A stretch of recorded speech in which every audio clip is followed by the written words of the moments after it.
Assalamualaikum warahmatullahi taala wabarakatuh. Okay, perjalanan menunaikan umrah di Madinah buatkan saya terfikir, siapa sahabat Nabi yang berdakwah di Madinah. Sedangkan pada masa itu Nabi belum lagi hijrah ke Madinah. Tetapi dah ramai penduduk di Yathrib yang memeluk agama Islam. Jadi kat sini saya find out dan bahawasanya Nabi Muhammad SAW telah menghantar sahabat Nabi yang bernama Mus'ab bin Umair untuk ialah sebagai duta yang Nabi hantar ke Madinah untuk menyebarkan Islam, berdakwah kepada penduduk Yathrib. Jadi hari ini saya nak cerita tentang kisah Mus'ab bin Umair, sahabat Nabi yang berjaya berdakwah di Madinah sebelum kehadiran Nabi di Madinah. Okey, ni ya yang kita perlu tahu tentang sahabat Rasulullah SAW bernama Mus'ab bin Umair. Beliau merupakan seorang sahabat yang tersohor dengan kekayaan dan kekacakannya. Mus'ab merupakan seorang Quraisy yang dibesarkan dalam keluarga yang memiliki kemewahan dan hidup di dalam keselesaan. Biasanya kan di Mekah yang follow Nabi kita Muhammad SAW adalah orang-orang yang miskin, orang-orang yang hamba abdi semua kan. Tapi kali ini Mus'ab bin Umair, dia bukannya orang-orang biasa, bukannya orang calang-calang. Dia handsome, kacak dan kaya. Okay, selain bermewahan, Mus'ab juga merupakan seorang yang sangat kacak. Beliau terkenal di kalangan wanita kerana waras rupa dan personalitinya yang menarik. Sebenarnya agak ironi, macam mana seorang yang ada status yang popular dalam masyarakat jahiliah menjadi seorang pejuang dan penyebar Islam yang sangat banyak berjasa kepada Islam. Jadi memang selepas keislamannya memang hebat. Okey, ceritanya macam ni. Tentang keislaman Mus'ab bin Umair. Keislaman Mus'ab bermula apabila pada satu hari beliau mendapat khabar bahawa terdapat seorang Nabi yang mengajak kepada agama yang benar. Ini di Mekah lah. Nabi itu adalah seorang pemuda Quraisy berketurunan Bani Hashim bernama Muhammad Al-Amin, seorang yang masyhur dengan sifat amanahnya. Dari berita yang sampai kepadanya, Mus'ab mengetahui bahawa Muhammad selalunya bersama dengan pengikutnya berkumpul di rumah Arkam bin Abi Arkam. Jadi kerana sifat ingin tahunya yang meninggi, Mus'ab telah pergi ke rumah itu. Di situ Nabi Muhammad SAW menyampaikan dakwah baginda. Nabi Muhammad mengajak mereka yang sama-sama di dalam majlis untuk berakidah dengan akidah yang lurus dengan menyembah Allah semata-mata. Nabi Muhammad juga mengajarkan Al-Quran kepada mereka. Bait-bait Al-Quran itu sangat menakjubkan. Orang Arab memang minat dengan syair dan puisi. Namun ayat Al-Quran ini dirasakan jauh berbeza daripada semua kesenian dan budaya mereka.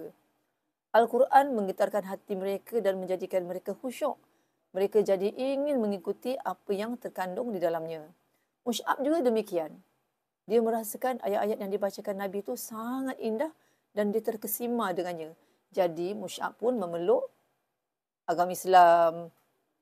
Okey. Ujian keislaman Mus'ab dari keluarga. Apa dia halangan bagi Mus'ab memeluk Islam?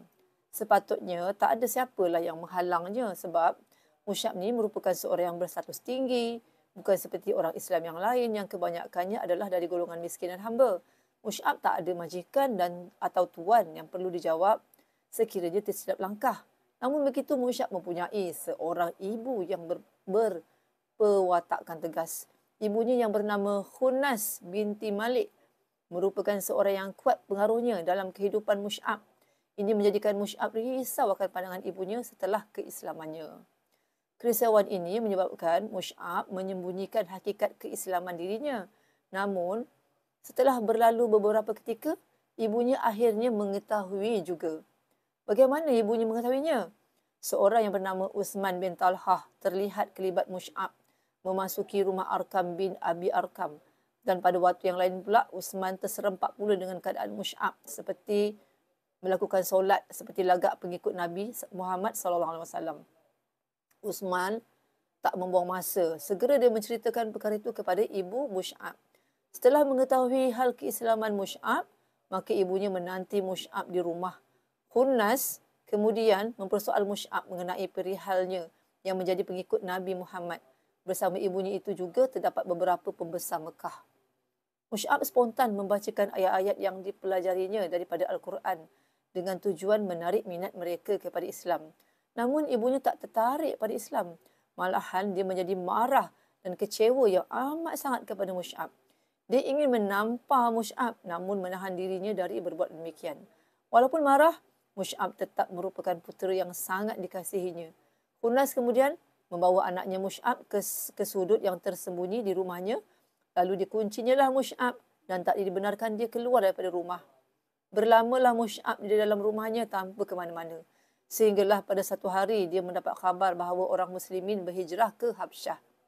Mus'ab berjaya meloloskan diri dari tahanan ibu dan penjaganya. Dia pergi mengikuti orang Islam ke Habsyah. Di Habsyah, Mus'ab bersama dengan para muslimin dan tinggal di sana sebelum pulang ke Mekah kembali. Bagaimana kezuhudan Mus'ab bin Umair? Terdapat kisah mengenai Mus'ab di kalangan orang muslimin ini. Ketika mereka sedang duduk mengelilingi Nabi Muhammad SAW, ramai kalangan mereka yang merasa hiba sehingga beberapa orang menangis kerana melihat keadaan Mus'ab. Mus'ab yang dahulunya seorang yang bergaya, yang terkenal dengan wanginya haruman yang dipakainya, kini menjadi seorang yang dhaif, yang kelihatan jubahnya bertampalan di sana sini kerana usangnya. Rasulullah kemudian menuturkan kata-kata yang indah memuji Mus'ab. Kata Nabi, dahulu aku mendapati tak ada seorang pun yang lebih banyak mendapat harta keluarganya berbanding Mus'ab. Namun kini semuanya ditinggalkannya kerana cintanya kerana Allah dan Rasulnya. Okey, ini misi dakwah Mus'ab ke Madinah. Setelah berbaiatnya orang-orang Madinah kepada Rasulullah di Bukit Aqabah, kan perjanjian Aqabah, maka Nabi memerlukan seorang untuk mengajarkan Islam ke penduduk Madinah. Orang ini perlu menjadi wakil kepada Nabi dalam menjadi pendakwah dan mempersiap Madinah untuk menyambut hijrahnya orang-orang muhajirin kelak. Nabi Muhammad SAW kemudiannya memilih Mus'ab sebagai wakil ke Madinah. Walaupun ramai kalangan sahabat yang lebih tinggi kedudukannya dan hubungan darahnya dengan Nabi, Mus'ab yang menjadi pilihannya. Tugas yang diberikan kepada Mus'ab sebenarnya penting dan mencabar. Dia membawa misi yang besar untuk memastikan Islam tersebar di Madinah. Pun begitu, Mus'ab telah menjalankan tugasnya dengan sangat baik. Dia melakukan dakwah dengan sangat cekal. Dikatakan tiada satu pintu pun yang tidak diketuk oleh Mus'ab. Ini di Madinah. Hasil dakwahnya, Mus'ab menyaksikan ramai orang Madinah yang memeluk Islam. Ini terbukti apabila di bai'ah Aqabah yang kedua, ramai yang memberi sumpah taat setia kepada Nabi Muhammad SAW berbanding hanya 12 orang pada bai'ah sebelumnya. So ada perjanjian Aqabah pertama dan kedua. Yang kedua tu ramai, maknanya di Madinah Mus'ab telah berjaya mendakwah ramai orang Yathrib. Okey, antara peperangan yang disertai Mus'ab bin Umair, setelah berlalu beberapa waktu, kaum muslimin Mekah kemudian berhijrah ke Madinah. Kemudian terdirilah negeri umat Islam di Madinah dengan Nabi Muhammad sebagai ketua negerinya. Didirikan perlembagaan Islam dan Islam menjadi cahaya yang menyerikan kota Madinah. Madinah muncul sebagai sebuah kekuatan baru bagi umat Islam. Mus'ab bin Umair merupakan insan penting dalam pembangunan kekuatan ini. Kemudian datanglah waktu di mana umat Islam terlibat dalam peperangan. Peperangan yang awal adalah Perang Badar dan diikuti dengan Perang Uhud. Suatu Perang Uhud, Mus'ab membawa panji perang umat Islam. Ketika Perang Uhud, terjadinya suatu peristiwa yang tidak dapat dilupakan dari lembaran sejarah umat Islam. Ada sekelompok kaum muslimin yang melupakan peringatan daripada Nabi Muhammad SAW lalu meninggalkan bukit tempat pemantauan mereka. Ini kena rujuk tentang Perang Uhud. Rasanya ramai yang tahu tentang apa yang berlaku semasa Perang Uhud. Mereka mengejar harta orang musyrik yang tewas pada awalnya. Keadaan itu menyebabkan orang musyrik dengan sayap yang lain menyerang orang Islam daripada bahagian belakang. Pergerakan mereka tidak disedari tentera muslimin. Mus'ab yang memegang panji mula mengangkat tinggi bendera umat Islam dan melaungkan takbir sekuat-kuatnya. Allahu Akbar, Allahu Akbar. Tujuannya supaya musuh meletakkan fokus kepada dirinya dan teralih daripada mengarahkan serangan kepada Rasulullah SAW. Itu menyebabkan Mus'ab membentuk sayap perangnya sendiri. Spontan, datang seorang musyrik bernama Ibnu Kumayyah dengan menunggang kuda lalu memotong tangan Mus'ab sehingga putus. Mus'ab mengucapkan ayat Al-Quran, Muhammad itu tidak lain hanyalah seorang Rasul. telah datang sebelumnya rasul-rasul lain. Lalu Mus'ab meletakkan panji di tangan kirinya. Maknanya tangan kanan dah kena potong, putus. Lepas tu dialihkan ke tangan kirinya sambil tunduk melindungi panji tersebut. Kaum musyrik kemudian menebas tangan kirinya pula sehingga putus. Mus'ab kemudian tunduk ke arah bendera dengan memegang panji dengan lengan yang tinggal sambil menompangnya di dada. Masih lagi Mus'ab dengan ucapan ayat Al-Qurannya. Muhammad itu tidak lain hanyalah seorang rasul. Telah datang sebelumnya rasul-rasul lain. Terakhir, Mus'ab diserang kali ketiga dengan tombak yang direjam kepadanya. Sehinggalah tombak tersebut terpatah. Wafatlah Mus'ab sebagai seorang yang syahid di jalan Allah. Sebagai seorang yang banyak jasanya kepada umat Islam. Setelah tamat peperangan, Nabi Muhammad dan sahabatnya pergi mengamati di medan pertempuran. Mereka ingin melihat para syuhada dan menyatakan salam selamat tinggal kepada mereka. Apabila sampai di tempat dikucurkan tubuh Mus'ab, Nabi Muhammad menangis teresak-esak. Ini kerana tidak ada kain lain untuk digunakan menutup tubuh Mus'ab, melainkan sehelai kain selimut yang digunakan untuk menutup badan. Sekiranya kain ini ditarik ke atas untuk menutup kepalanya, maka terlihatlah kedua batang kakinya. Dan jika ditarik ke bawah untuk menutup kakinya, maka kelihatanlah kepalanya.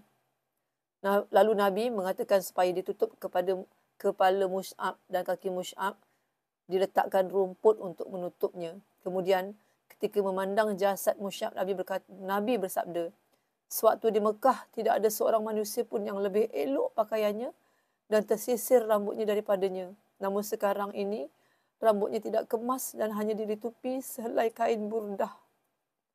Setelah itu Nabi melihat seluruh syuhada dan mengatakan, sesungguhnya akhirat nanti Rasulullah akan menjadi saksi bahawa kamu semua adalah syuhada. Wahai para manusia, ziarahilah mereka dan berilah salam kepada mereka. Demi dia yang jiwaku di tangannya, mereka akan menjawab salam-salam itu sehingga hari kiamat. Demikianlah kehidupan seorang sahabat yang sangat banyak jasanya kepada Islam. Jadi, marilah kita contohi Mus'ab. Mus'ab ni bukan orang biasa-biasa. Dia bukan orang susah, bukan orang miskin asalnya. Seorang yang handsome, bergaya, kaya. Dia boleh je kalau nak senang dengan kehidupan dia. Tetapi dia memilih untuk bersama dengan Rasulullah SAW untuk berjuang dan kerana apa yang Mus'ab buatlah berdakwah kepada Yasrib, maka sekarang ni kita menikmati Islam, kita menikmati iman. Jadi itulah cerita tentang Mus'ab. Saya pun sebenarnya sebelum tak tahu pun tentang sahabat Nabi, mana tak berapa ambil tahu kan. Tapi bila kita pergi ziarah ke Madinah, memang kita kena ambil tahu dan rupanya inilah dia seorang insan yang hebat, iaitu Mus'ab bin Umair. Jadi untuk video kali ini sekian dahulu cerita saya tentang Mus'ab bin Umair. Saya nak sambung lagi video untuk yang ziarah di Masjid Quba dan juga Telaga Izik. Jadi jumpa lagi. Sekian dulu. Assalamualaikum warahmatullahi taala wabarakatuh. Jangan lupa like, share and comment. Ila liqa.